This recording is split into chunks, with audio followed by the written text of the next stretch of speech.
Battle through the heavens के episode 166 में हमने देखा था कि सियावियन ने अपनी टीम के साथ मिलके बीस्ट टाइड को पार कर लिया था और अब सभी क्लैंस के मेंबर्स बोधिसत्व ट्री के सामने थे और उन लोगों ने अपने अपने पपेट्स बांट लिए थे लड़ाई करने के लिए। अब देखते हैं कहानी में आगे क्या होता है। अब जैसे ही सियावियन ने अपने कदम आगे बढ़ाए थे वैसे ही उस गोल्डन डोवची वाले बैनसेंग पपेट ने उस पे अटैक कर दिया था और इसी टाइम हुयू का ग्रुप भी अपने पपेट की तरफ बढ़ गया था और उसको घेरने के बाद हुयू बोलता है, एंसेस्टर, हम आपकी हेल्प करेंगे इस पेन से बाहर निकलने में। इसके बाद हुयू की टीम अपनी बॉडी से पावरफुल डोवची निकालते हुए उस पपेट से भिड़ने आगे बढ़ गई थी। इसके बाद ज्यूफेंग की टीम भी तीसरे पपेट की तरफ बढ़ गई थी और उसको घेरना स्टार्ट कर दिया था। उधर गोचिंग ने बाकी गुक्लैन के मेंबर्स के साथ मिलके उस पपेट पे अटैक कर दिया था, लेकिन उनके अटैक से कुछ भी असर हुआ नहीं था उस पपेट को। ये देख के सियावियन जोर से चिल्ला के बोलता है, उसके सर पे अटैक करो। वो एक पपेट था, इसलिए उसके सिर को फोड़ने के अलावा पपेट को रोकना इम्पॉसिबल था। King Kong glass body octane blast. जैसे ही सियावियन की चीख गूंजी, एक गोल्डन चमक अचानक सियावियन की बॉडी से फूट पड़ी। उसी पल उसका शरीर अचानक फूल गया। उसकी मुट्ठी जो मेटल से बनी हुई जैसी लग रही थी, उसने उस मौके का फायदा उठाया जब बैनसेंग पपेट का ध्यान गोचिंग पर था। उसने बहुत तेजी से पपेट के सिर पे अपनी मुट्ठी से अटैक कर दिया। सियावियन की मुट्ठी जिसमें खतरनाक पावर समाई हुई थी, उसने बेरहमी से पपेट के सिर पर वार किया था। एक प्रचंड पावर ने बैनसेंग पपेट के सिर को हिला दिया, यहाँ तक कि उसमें कुछ क्रैक्स भी पड़ने लगे थे, लेकिन उन क्रैक्स से कोई फ्रेश ब्लड नहीं निकला था। ये देख के साफ पता लग रहा था कि इन पपेट्स की बॉडी इतने सालों में सूख चुकी थी। अब बैनसेंग पपेट मुड़ जाता है और फिर उसका अटैक सियावियन की तरफ चल पड़ा था। बैनसेंग पपेट की टक्कर के बाद सियावियन लड़खड़ाता हुआ पीछे हटता चला गया था, यहाँ तक कि उसका एक कंधा भी धंस गया। लेकिन fortunately king Kong glass body activate करने के बाद उसकी बॉडी बहुत ज्यादा हार्ड हो गई थी। इसके अलावा इंसेक्ट एम्परर क्लॉथ और ड्रैगन फिनिक्स एंशिएंट आर्मर भी उसे बचा रहे थे। इसके सिर पर लगातार हमला करो और इसे खत्म करो। Great silent destruction finger.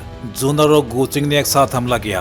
गोचिंग का चेहरा गंभीर था और उसके हाथों की सील बहुत तेजी के साथ चेंज हो रही थी। इसके बाद दो बड़ी सी एनर्जी फिंगर्स जो एनिहिलेशन ऑरा लेकर आई थी, अचानक स्काई को चीर के निकली और बिजली जैसी तेजी से बैनसेंग पपेट के सिर पर बेरहमी से दबाव डालने लगी। Great silent destruction finger. जूनर और गोचिंग के पीछे गुहुआ और गोजिंग ने भी यही पावरफुल त्यान क्लास डोव स्किल यूज की। उनके चेहरे पीले पड़ चुके थे, लेकिन फिर दो और बड़ी सी एनर्जी फिंगर्स तेजी से नीचे आने लगी थी। इसके बाद रंग बिरंगे थंडर बोल्ट्स आकाश में इकट्ठा होती जा रही थी। वो सभी थंडर बोल्ट्स बैनसेंग पपेट पर जाके गिरी। ये थंडर बोल्ट अटैक किया था काइलिन ने। ऐसा लग रहा था जैसे सबने बिना बोले टैक्टिक एग्रीमेंट कर लिया हो। बहुत सारे पावरफुल अटैक्स एक साथ बैनसेंग पपेट के सिर पर गिरे। इतने सारे पावरफुल अटैक्स झेलने के बाद उस बैनसेंग पपेट की बॉडी अचानक से कांप उठी। पपेट का सिर, जिस पर सियावियन के पहले अटैक से पहले ही बहुत सारे क्रैक्स पड़ चुके थे, एक जोरदार धमाके के साथ फट गया। इतने सारे पावरफुल अटैक्स सहने के बाद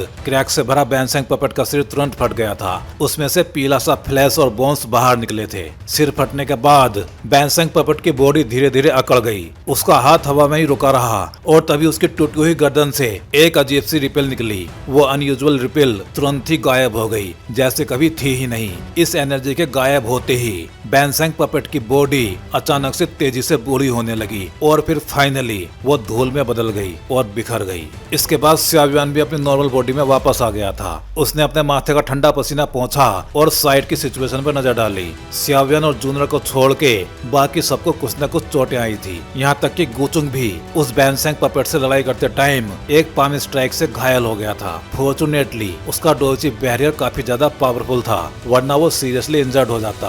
हाँ, इसको संभालना तो बहुत मुश्किल काम था, सियावियन ने अपनी उंगली झटकते हुए कहा। और फिर अचानक कई सारी मेडिसिनल पिल्स उसकी स्टोरेज रिंग से निकलकर बाहर आई और फिर वो पिल्स सबके सामने चली गई थी। फिर सियावियन बोलता है, सब लोग थोड़ा आराम करो, तब तक मैं पहरेदारी करता हूँ। सियावियन की बातों का किसी ने भी विरोध नहीं किया। सबने मेडिसिनल पिल्स निकल ली और तुरंत बैठ गए। उन्होंने इस टाइम को पूरा फायदा उठाकर जल्दी से ट्रेनिंग स्टार्ट कर दी थी। उनको पता था कि उन्हें अपनी डोची जल्द से जल्द फिल करनी होगी। फिर जूनर सियावियन के पास आती है। उसकी ब्यूटीफुल सी आंखें दूसरे बैटल ग्राउंड की ओर देखते हुए धीरे से सियावियन से पूछती हैं, सियावियन क्या हमें उनकी हेल्प करनी चाहिए? वो बाकी के बैटल ग्राउंड्स उतने स्मूथ नहीं चल रहे थे। हुई के ग्रुप से हॉल ऑफ सोल्स का एक एक्सपर्ट बैनसैंग पपेट के अटैक से मारा गया था, लेकिन फिर भी उस ग्रुप की पावर काफी ज्यादा थी, इसलिए वो बैनसैंग पपेट को मजबूती से दबा रहे थे। दिख रहा था कि वो जल्दी ही जीतने वाले हैं। हेवन डेमन फिनिक्स ट्रैप का ग्रुप भी कुछ इंजरीज और डेथ्स का शिकार हुआ था, लेकिन फिर भी सिचुएशन ज्यादा सीरियस नहीं थी।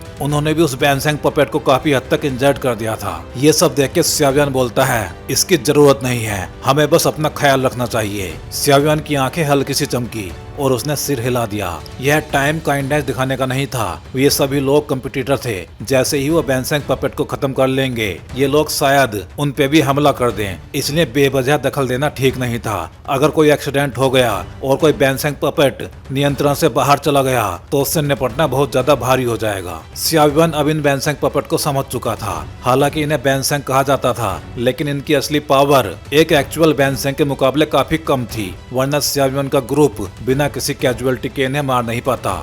ये सुन के जूना ने भी अपना सिर हिला दिया था। वो भी उसके लॉजिक को समझ रही थी। अगर वो अभी उनकी मदद करते तो बाद में यही लोग उन पे अचानक अटैक कर सकते थे, इसलिए ये टाइम दया दिखाने का नहीं था। क्या वो है लीजेंडरी बोधिसत्व हर्ट? स्यावियान ने एक बार फिर अपने पास के बैटल ग्राउंड पर नजर डाली। इसके बाद उसकी आंखें बोधिसत्व एंशिएंट ट्री की ओर चली गईं। उस पेड़ की बॉडी से, जो जमीन से 1000 फीट ऊपर था, सर्कुलर लाइट रेज फैल रही थी। वो लाइट बेहद चौंकाने वाली लाइफ फोर्स से भरी हुई थी। यह बोधिसत्व एंशिएंट ट्री तो मेरी उम्मीद से भी ज्यादा अजीब है। ये बैनसैंग पपेट्स असल में जिंदा रहते टाइम जेन्युइन बैनसैंग थे, लेकिन फाइनली ये भी पपेट्स ही बन गए। यहाँ तक कि ये भी बोधिसत्व एंशिएंट ट्री से निपट नहीं पाए। स्यावियान की आंखें उस लाइट को घूर रही थी, जबकि ये विचार उसके दिल में घूम रहे थे। ये बैनसैंग पपेट्स असली समस्या नहीं थे, असली झंझट तो बोधिसत्व एंशिएंट ट्री ही था, क्योंकि कोई नहीं जानता था कि इसके भीतर कैसी अनयूजुअल ट्रिक्स छिपी हुई हैं। लगता है इस बार हमें और भी ज्यादा सावधान रहना होगा, वरना ट्रेजर तो नहीं मिलेगा, लेकिन अपनी जान जरूर गंवा देंगे। जब स्यावियान के दिल में ये विचार चल रहे थे तो दूर से एक गहरी और भारी आवाज गूंजी। उसने तुरंत पीछे मुड़कर देखा और ठीक उसी वक्त एक्सप्रेशन लेस हुयू ने अपने एंसेस्टर का सिर एक पंच से तोड़ डाला था। हुयू ने गहरी सांस छोड़ी जब उसके घूंसे ने बैनसैंग पपेट का सिर फोड़ दिया। इसके बाद उसने अपना सिर उठाया। उसकी आंखें स्यावियान की तरफ देख रही थी और उसके पहले एक्सप्रेशन लेस चेहरे पर अचानक एक गर्मजोशी भरी और दोस्ताना मुस्कान आ गई। इसे देख के स्यावियान ने ठंडी हंसी हंसी, क्योंकि ये इंसान सच में फेस चेंजिंग एक्ट कर रहा था। हुयू का ग्रुप पपेट को खत्म करने के बाद तुरंत बैठ गया और अपनी डोजी रिकवर करने लगा। साफ था कि वो लोग भी पहले वाली बड़ी लड़ाई से थक चुके थे। हुयू के ग्रुप की जीत के लगभग 10 मिनट बाद हेवन डेमन फिनिक्स ट्राइब की लड़ाई भी आखिरकार खत्म हो गई। लगभग 3 हेवन डेमन फिनिक्स एक्सपर्ट्स की बलि चढ़ाने के बाद बैनसैंग पपेट का सिर फट गया था। Damn thing! जू फैंग का चेहरा गुस्से से भरा हुआ था और उसने बेरहमी से पपेट की लाश को लात मारकर दूर कर दिया। इस चीज को खत्म करने के लिए उन्होंने हेवन डेमन फिनिक्स ट्राइब के 3 पावरफुल एल्डर्स को खो दिया था। यह कीमत छोटी नहीं मानी जा सकती थी। फिर जू फैंग ने गहरी सांस ली और अपने दिल में उमड़ते गुस्से को दबा दिया। उसने खुद को शांत किया और हाथ हिलाकर अपने ग्रुप को जमीन पर बैठने का इशारा किया। उसने एक मेडिसिनल पिल निकाली और तेजी से अपनी डोची को रिकवर करने लगा। अब स्यावियान की आंखें बोधिसत्व एंशिएंट ट्री की ओर चली गईं। ये देखते हुए कि उसके ग्रुप के सभी लोग ठीक हो चुके हैं, एक पल बाद वो बोलता है, आगे की सिचुएशन कई गुना ज्यादा खतरनाक होंगी, इसलिए मैं सुझाव देता हूँ कि जिनकी ताकत डोजून क्लास के 6th स्टार तक नहीं पहुँची है, वो लोग यहीं पे रुक जाएं और आगे बढ़ने की कोशिश ना करें। स्यावियान की बात सुन के सब थोड़े से हिचकिचा गए थे, लेकिन फिर फाइनली उन लोगों ने सिर हिला दिया, क्योंकि बैनसैंग पपेट्स पहले ही सामने आ चुके थे। कोई नहीं जानता था कि आगे और कितने खतरनाक ट्रायल्स इंतजार कर रहे हैं। अगर वो लोग पावरफुल नहीं होंगे तो आगे जाना मौत को न्योता देना होता। सेक्ट चीफ, ऐसे में हम यैनन के साथ यहीं रुकेंगे, आप जूनियर पेविलियन चीफ के साथ चले जाएं। फ्लावर सेक्ट के कुछ एल्डर्स ने एक दूसरे की तरफ देखा और बोले, क्योंकि वो जानती थी कि उन्हें एंशिएंट ट्री से कोई फायदा नहीं मिलने वाला, लेकिन फिर भी वे चाहते थे कि फ्लावर सेक्ट को कुछ लाभ तो मिले। इस टाइम यूनियन काफी स्ट्रॉन्ग थी और उसका स्यावियान से किसी तरह का रिश्ता भी था। ये ऐसे में तुम्हें सावधान रहना होगा। यूनियन ने थोड़ा सा हिचकिचाने के बाद सिर हिला दिया। उसे ट्रेजर मिलने की कोई उम्मीद नहीं थी, क्योंकि वो जानती थी कि स्यावियान उससे कहीं ज्यादा पावरफुल था। फिर स्यावियान ने भी सिर हिलाया। इसके बाद उसकी नजर बोधिसत्व एंशिएंट ट्री पे जा टिकी। असली बोधिसत्व हर्ट निश्चित रूप से इसी के अंदर छिपा था। चलो आगे बढ़ो। स्यावियान ने हल्की सांस छोड़ी। इसके बाद वो धीरे धीरे बोधिसत्व एंसेंट ट्री की ओर चल पड़ा। उसके पीछे जूनियर का ग्रुप जो सीरियसली खड़े होकर इंतजार कर रहा था वो अभी सावधानी के साथ आगे बढ़ गए। ये देख के हुयू भी चिल्लाता है, अब हमें भी आगे जाना चाहिए। हुयू और जूफेंग के ग्रुप्स सियावियन का ग्रुप पेड़ की ओर बढ़ता देख अब चुपचाप नहीं रह सके। वो आराम करना भूल गए थे और तुरंत हाथ हिलाकर अपने लोगों को इकट्ठा करने लगे और बोधिसत्व एंसेंट ट्री की ओर चले गए। पीछे बच्चे कुछ बिखरे हुए ग्रुप्स ने भी लोगों को पेड़ की ओर बढ़ते देखा तो उन्होंने दांत भींच लिए। फिर वो भी जमीन से उठते हैं। इस जगह तक पहुंचने के लिए उन्होंने भी पहले ही भारी कीमत चुका दी थी। अब वो भी खाली हाथ वापस लौटने को तैयार नहीं थे। बोधिसत्व एंसेंट ट्री के लालच में कई लोगों ने अपने कदम तेज कर दिए। जैसे ही वो एंसेंट ट्री के करीब पहुंचे सबका दिल फिर से बेचैन हो उठा। कोई नहीं जानता था कि बोधिसत्व एंसेंट ट्री के भीतर किस तरह की ट्रिक्स छिपी हुई है। यही अनजानापन इंसान को डरा देने के लिए काफी था। धीरे धीरे जमीन पर दबते कदमों की आवाज सुनाई दी। जब सब लोग बोधिसत्व एंसेंट ट्री के नीचे पहुंचने लगे तो वो नीचे खड़े होके ऊपर देखने लगे थे। तभी उन्हें एहसास हुआ कि ये एंसेंट ट्री जो न जाने कितने सालों से जिंदा था वास्तव में कितना ज्यादा बड़ा था। जैसे ही सब लोग बोधिसत्व एंसेंट ट्री के नीचे पहुंचे जमीन से 1000 फीट ऊपर पेड़ की बॉडी से अचानक एक तेज रोशनी बाहर निकली। वो रोशनी एक चमकते पिलर में बदल गई और जाके सियावियन के ग्रुप को घेर लिया।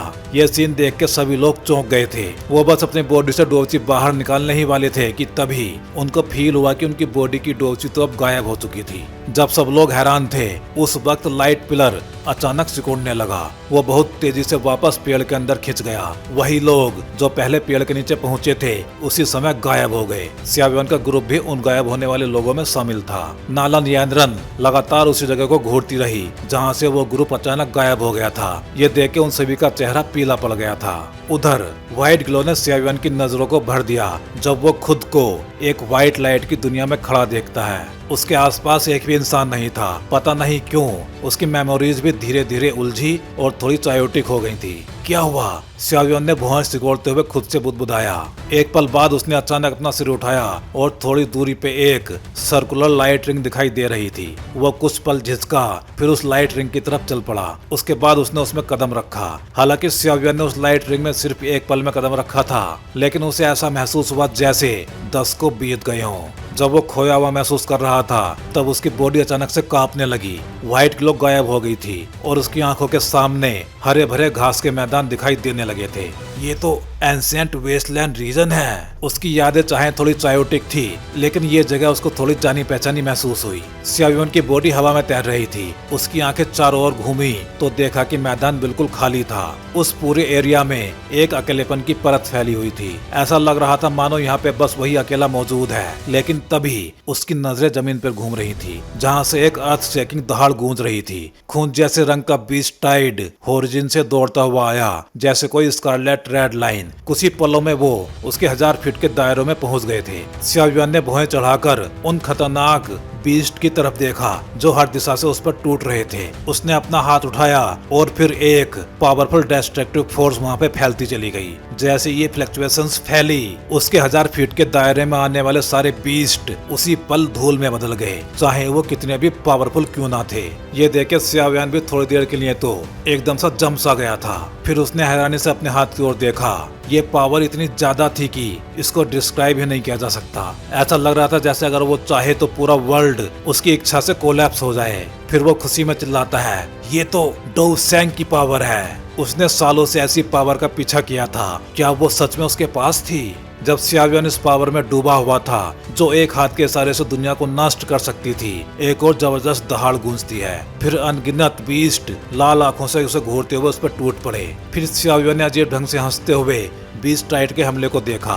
उसका हाथ बेरहमी से नीचे दबा और फिर अचानक 1000 फीट लंबा हैंड प्रिंट उस हरे भरे मैदान पे बन गया। जमीन पर एक भयानक रिपल फैल गई। बीस्ट टाइड में से कोई भी एक चीख तक नहीं निकाल पाया था। जैसे ही वो फ्लक्चुएशंस उनसे टकराए उसी पल वो धूल में बदल गए थे। नीचे हरे भरे मैदान पर मौजूद बेहिसाब बीस्ट एक ही अटैक से पूरी तरह से धूल में बदल गए थे। ऐसी पावर इंसान के दिल में डर पैदा करने के लिए काफी होती है। जब सियावियन ने जमीन पर उस 1000 फीट लंबे हैंडप्रिंट को देखा तब उसके दिल की गहराई से एक अजीब सा इमोशन उठा।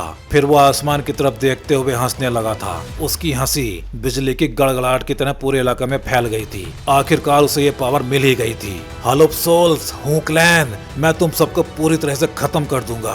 सियावियन के दिल में अचानक एक जबरदस्त मर्डरस इंटेंट उठने लगा था। उसकी जोरदार हंसी के बीच अचानक आसमान पीछे से क्रम्बल होकर फट गया और वहाँ से इंसानों का एक ग्रुप घायल अवस्था में बाहर निकला। हूँ यू? सियावियन हल्का चौंक गया था जब उसने उस ग्रुप को देखा जो अभी अभी उस स्पेस से बाहर निकला था। उसके मन में उस आदमी का नाम गूंजा, उसकी आंखों में रेड ग्लो झलकी और उसने बेरहमी से उस ग्रुप को पकड़ने के लिए हाथ बढ़ा दिया। जल्दी भागो! हुयू का चेहरा सियावियन को देखते ही बदल गया था। उसने जल्दी से मुड़ के भागने की कोशिश की, लेकिन जैसे ही उसका शरीर पलटा उसे पता चला कि उनके चारों ओर का स्पेस ही पूरी तरह से सील हो चुका है। उनकी बॉडी के भीतर की डोज अभी बाहर भी नहीं निकली थी कि तभी स्पेस मानो कोलैप्स हो गया।